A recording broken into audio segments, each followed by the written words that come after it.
Vos deux centres de la rénovation Home Hardware de Newport et Lance à Beaufils vous présentent Reflet d'ici.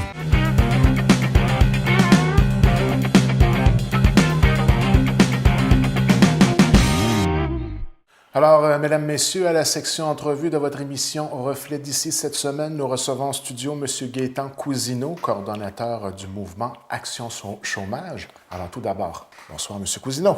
Bonjour à vous. Ça va bien? Oui, très bien. Alors, en mars dernier, le budget fédéral déposé, des changements au niveau de l'assurance-emploi, mais pas nécessairement à la hauteur de ce qu'on souhaitait, du moins selon les promesses qui avaient été faites auparavant. Oui, absolument. Il faudrait se rappeler d'abord ses promesses. Si on se rappelle ses promesses, M. Trudeau et tous ses députés, dont certains maintenant sont ministres, avaient déclaré vivement qu'on abolirait la réforme Harper de 2012. Et dans cette réforme, il y avait l'abolition du 5 semaines additionnelles pour le trou noir des régions à haut taux de chômage. Il y avait la nouvelle obligation de chercher un emploi à 100 km de chez nous avec un salaire moindre. Il y avait également la nouvelle manière de contester les décisions. Donc, il y avait de nombreuses choses dans cette réforme-là et tout le monde avait une belle espérance, une bonne espérance que M. Trudeau réaliserait sa promesse. Malheureusement, on est un peu désappointés. Tous les groupes de défense des chômeurs sont désappointés et on pourrait peut-être maintenant aller aux bonnes nouvelles. Parce qu'il y a eu quelques bonnes nouvelles, mais aussi il y a eu des mauvaises nouvelles. Alors, si on va aux bonnes nouvelles, l'abolition du 910 heures pour les nouveaux arrivants sur le régime, c'est déjà une avancée intéressante. Nous, on avait demandé que tout le monde puisse se qualifier avec 350 heures parce que on sait qu'il y a environ 850 000 personnes au Canada qui n'ont pas droit à l'assurance chômage à cause du nombre d'heures trop élevé dans beaucoup de régions. Donc, mais là, pour les nouveaux arrivants, donc ceux qui travaillent à contrat, des emplois saisonniers ou les étudiants qui ne retournent pas aux études, donc pourront se qualifier avec 420 heures, qui est la norme pour notre région. Ça, c'est un bel avancé. Maintenant, la réduction du délai de carence de 2 à 1 semaine, c'est aussi une avancée intéressante. Par contre, faut-il être admissible à l'assurance chômage? Alors, si on ne se qualifie pas, on ne peut pas bénéficier de cet avantage-là. Alors, on a aussi aboli l'obligation de faire des recherches d'emploi actives et d'être obligé d'accepter un emploi à moindre salaire et jusqu'à 100 km de chez nous. Donc, ça aussi, c'était une aberration, surtout dans les régions où la densité de population n'est pas grande, où il y a beaucoup de petits villages et de petites villes. C'était rendu vraiment un problème. Maintenant, cette norme-là sera abolie seulement qu'au mois de juillet. Juillet qui s'en vient. Maintenant, il y avait aussi l'amélioration au service à la clientèle. On a souvent dénoncé... Quelle aventure! Ben oui, on a souvent dénoncé que quand on voulait de l'information, il fallait de nombreuses heures à attendre au centre d'appel qui ne répondait pas ou lorsqu'il y avait trop d'appels, on disait, bon, rappelez plus tard. Et plus de vérification aussi. Et absolument, il y avait une intensification là, des enquêtes. Et cela fait partie des mauvaises nouvelles parce qu'on a investi 21 millions de dollars pour l'intégrité du régime. C'est-à-dire qu'on va poursuivre et intensifier la chasse aux fraudeurs du régime d'assurance chômage. Ça fait partie des mauvaises nouvelles. Et la dernière amélioration intéressante, ça serait que au lieu de se faire couper 50% des gains de travail lorsque vous êtes sous prestation, les prestataires pourront retourner sur l'ancien régime de l'exemption de 40 %. Alors, quelqu'un irait travailler une journée, peut-être bien que ça n'affectera même pas son taux de chômage, comme ce l'était autrefois, mais on maintient quand même la coupe de 50 % du premier dollar de tout gain lorsque vous êtes sous prestation. Donc, les gens auront le choix de choisir un ou l'autre. Dans certains cas, la coupe de 50 % est avantageuse, mais dans la majorité des cas, des travailleurs saisonniers qui gagnent des salaires très raisonnables, bien le 40 % était vraiment avantageux et les employeurs vont se réjouir de pouvoir avoir des employés qui viennent pour une journée, quelques heures et ainsi de suite, lorsque actuellement ils refusent de retourner puisqu'ils se font couper à 50 %.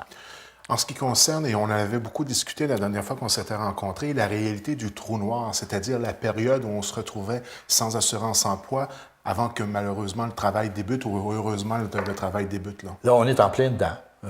Mars, avril, là, c'est le temps du trou noir. On avait très belle espérance que le projet pilote qui avait été aboli, je pense, au mois de juillet 2012, soit reconduit lorsqu'on parle de réforme de M. Harper. Ça faisait partie de... C'est 5 semaines, là. C'est 5 semaines, absolument. Alors, si vous étiez qualifié avec 32 semaines, alors vous pouviez retirer jusqu'à 37 semaines. Vous avez travaillé 14 semaines, ça fait 51 semaines. Donc, vous faites le tour du cadran, comme on dit, avant que l'usine rouvre ou avant que les touristes arrivent en Gaspésie. Mais il n'y a absolument rien pour les régions à haut taux de chômage et absolument rien pour les 5 semaines du trou noir. En préparation de l'entrevue, on en discutait de cet aspect-là. Il y a des régions, dont 12 régions au Canada, qui vont bénéficier de cette réalité-là. Mais c'est bien important, et vous me l'avez bien expliqué, que c'est pas par rapport au taux, mais par rapport à l'augmentation qui a été observée par rapport aux réalités économiques de chacune de ces régions-là. Donc, on ne fait pas partie, nous, le Québec, malgré un taux de chômage de 16-17 % de ces 12 régions qui vont bénéficier du 5 semaines additionnelles. Vous avez entièrement raison et on sait que dans la réforme Harper, on avait baissé le nombre de semaines de prestations de 50 à 45. Et là, on remonte à 50 pour ces 12 régions qui sont particulièrement dans l'Ouest canadien et peut-être dans les endroits où il y a eu d'énormes mises à pied ou un crash quelconque dans l'industrie du travail. Bon, alors à ce moment-là, ces gens-là pourront retirer jusqu'à 50 semaines de prestations. Maintenant, il y a aussi dans le budget une bonification pour les gens qui ont travaillé très longtemps dans une usine et qui sont mis à pied et qui ne retourneront pas. Donc, ils pourront, ces gens-là, bénéficier de 20 semaines additionnelles des 45 semaines que la loi édicte pour allonger le chômage jusqu'à 70 semaines. Mais entendons-nous, là, on vient de perdre notre emploi pour pouvoir bénéficier d'une telle situation. Bien, absolument. Il faut absolument avoir perdu l'emploi. Il faut avoir été sur un emploi de longue durée.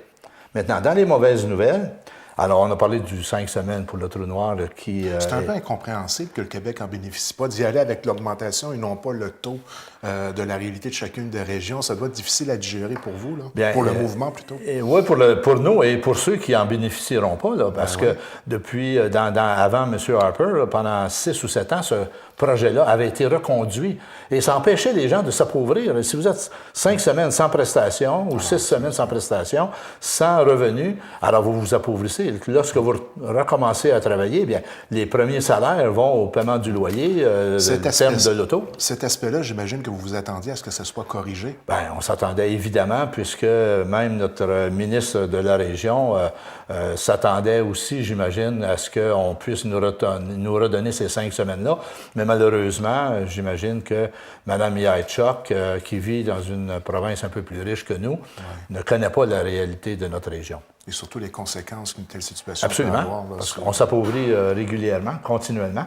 Alors, maintenant, on baisse le taux de cotisation. Ça, c'est quelque chose qui inquiète beaucoup ceux qui touchent à l'assurance-emploi. On va baisser encore les taux de cotisation pour éviter qu'il y ait, à ce qu'on dit, des surplus dans la caisse d'assurance-emploi. Mais si on continue à administrer la loi d'une manière extrêmement sévère, il va y avoir de plus en plus de gens qui vont être exclus du régime, mais qui payent aussi des cotisations. Donc, il y a de bonnes chances qu'il y ait encore des surplus. Comme actuellement, il y a peut-être 3 milliards, entre 3 et 4 milliards de surplus à la Caisse d'assurance-emploi.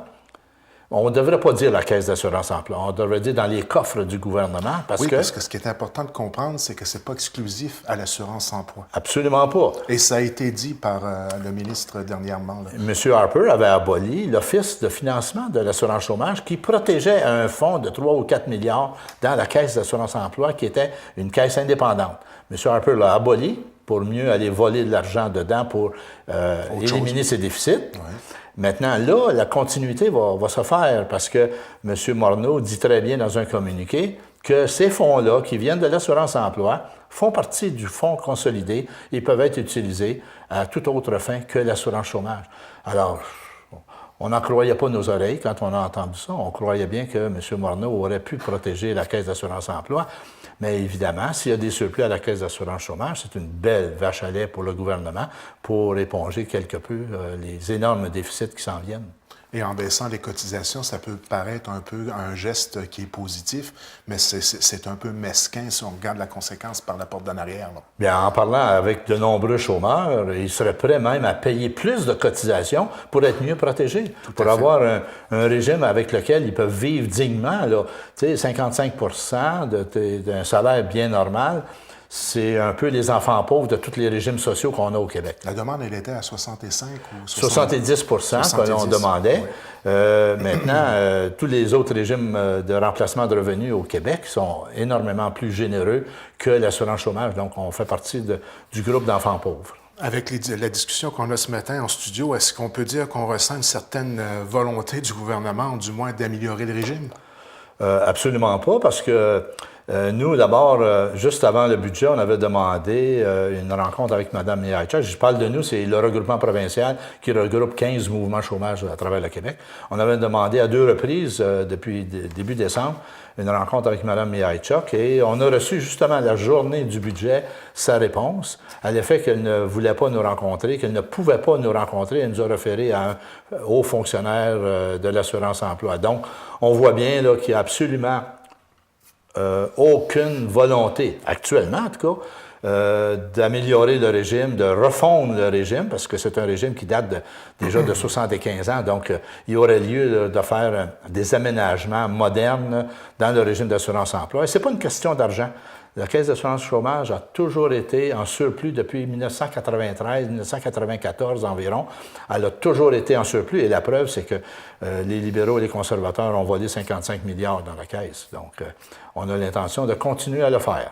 Si on avait qualifié la plus grande amélioration à laquelle on a eu droit pour le budget 2016, j'imagine que c'est du 910 heures aux 420 heures. Je pense que oui. Ça va permettre au moins à 50 000 personnes de pouvoir adhérer au régime et d'être protégées par le régime d'assurance chômage. Puis la pire décision, est-ce que ce serait de ne pas justement protéger cette fameuse caisse-là pour envoyer un message clair qu'on veut améliorer le régime et assurer sa pérennité? Les 2 pires mauvaises décisions, c'est de ne pas supporter ceux qui vivent le trou noir. Tout à fait. Et aussi la baisse des cotisations qui va faire que... on joue avec la pérennité à long terme. Absolument. Puis c'est une façon quand même assez intelligente là, de faire une certaine manipulation au point de vue des argents qui vont être disponibles et de la façon qu'on va les utiliser. Hein? Je dirais plutôt mesquin. Tout à fait.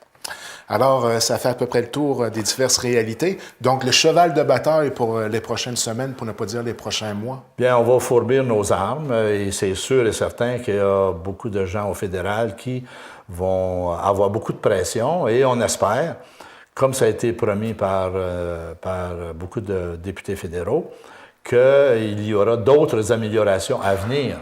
Lorsqu'on voit que la Caisse ne sera peut-être pas en surplus avec les baisses de cotisation, il serait très surprenant qu'il y ait des améliorations majeures au régime. C'est ce que l'on réclame de toute façon. M. Cousineau, merci infiniment d'avoir un peu vulgarisé ce que ça a directement comme impact sur une région comme la Gaspésie, les Îles-de-la-Madeleine.